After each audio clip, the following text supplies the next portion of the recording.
Imagine a place in the heart of the 21st century, teetering on the edge of becoming a death zone. Open your eyes to the harsh reality of Gaza, a densely populated area where life and death tango in a dance of uncertainty. The Washington Post brings us face to face with a grim picture as painted by the head of the World Health Organization and echoed by leaders of 19 UN organizations. Witness the struggles etched on the faces of its inhabitants, the despair in their eyes, the plea for help in their actions. Hover over its landscape, captured in the crossfire of geopolitical tensions and a deteriorating humanitarian situation.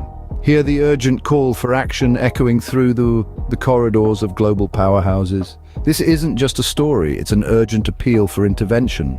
We take you inside the halls of the International Court of Justice, where a crucial hearing is currently underway concerning the legality of Israel's occupation of Palestinian territory.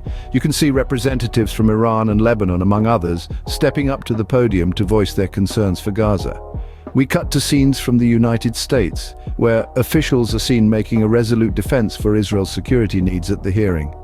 This staunch defense, however, has not been without controversy, as we showcase visuals of the potent criticism the United States received for vetoing a UN Security Council resolution demanding a ceasefire in Gaza.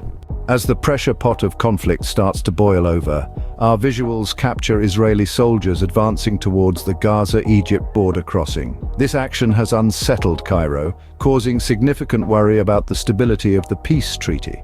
The shockwaves of this crisis are not confined within Gaza's borders. Showcasing determined efforts on screen, we illustrate the intricate maneuvers taking place to prevent a full-fledged war from erupting between Israel and Lebanon. Over in Iraq and Syria, our footage shows the aftermath of US airstrikes that targeted Iranian-linked militants. This was America's answer to a deadly attack in Jordan that took the lives of 3 of their service members. Focusing on the gripping humanitarian crisis consuming Gaza, the region grapples with severe shortages of essential supplies, a direct consequence of Israel's blockade following attacks by Hamas. This blockade has plunged Gaza into an abyss of despair, with an overwhelming count of over 1,500 lives lost and a staggering 423,000 individuals forced to abandon their homes. The situation strikes an even more ominous tone when you consider the plight of children. Being under 18, they form almost half of Gaza's population and bear an augmented risk. NGOs on the ground are pushing for humanitarian corridors and a ceasefire to expedite the delivery of aid. In a place where survival is a daily battle, these corridors could mean the difference between life and death. Summing it all up, Gaza is tangled within a web of geopolitics, human rights, and immediate humanitarian requirements. The international community finds itself in a struggle to not only confront the escalating crisis, but also to maintain a balance of security interests whilst making certain that the much-needed aid reaches the people of Gaza. The impending days and weeks carry significant weight, as they will play a pivotal role in shaping the future of this embattled region.